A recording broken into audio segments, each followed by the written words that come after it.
Oración del día. Amantísimo Dios Todopoderoso, a ti primero, dándote la gloria y la honra que solo tú te mereces. Tú estás en el medio de cada uno de nosotros.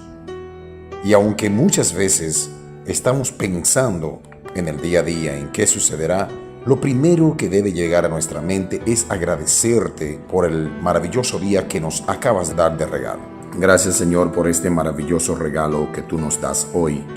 Un regalo para que nosotros podamos disfrutarlo y nuestra sonrisa sea amena. Y decimos de inmediato no a la depresión en nuestras vidas. Absolutamente no creemos en depresión en nuestras vidas. La depresión no tiene jamás que estar en la vida nuestra.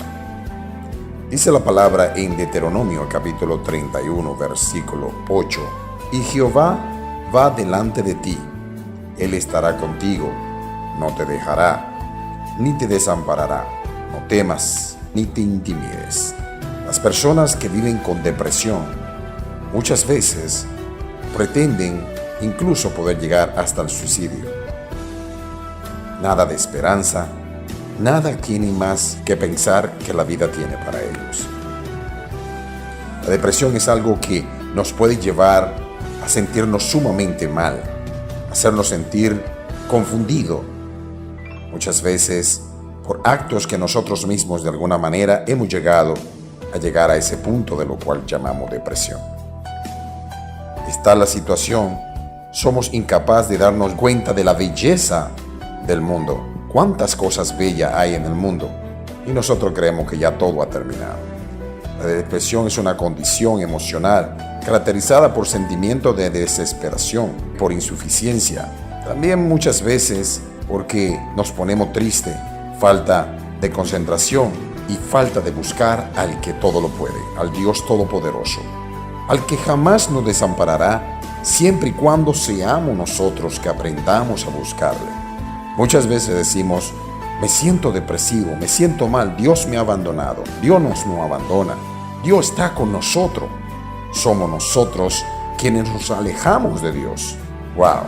Es uno de los problemas emocionales más comunes y peligrosos.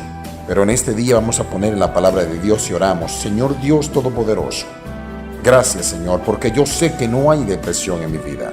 No hay depresión en ninguno de lo que hoy estamos orando juntos para hacer que nuestras vidas sean transformadas, nuestras vidas sean hechas nuevas, renovadas, porque Jesucristo vive en nosotros. Y si no conozco de ti, Jesús, ha llegado el momento de conocer, de buscar de ti, de saber por qué tú eres el Dios Todopoderoso, que todo lo puede para cada uno de nosotros. Gracias, Señor, por mi familia. Gracias, Señor, por mi empleo. Gracias, Señor, por mi ministerio. Gracias, Señor, porque cada día tengo más fe en ti. Por eso, Dios nos bendiga a todos. Gracias, Señor. Todo esto lo presentamos en el nombre del único Jesucristo, nuestro Rey Salvador, y el pueblo dice, amén.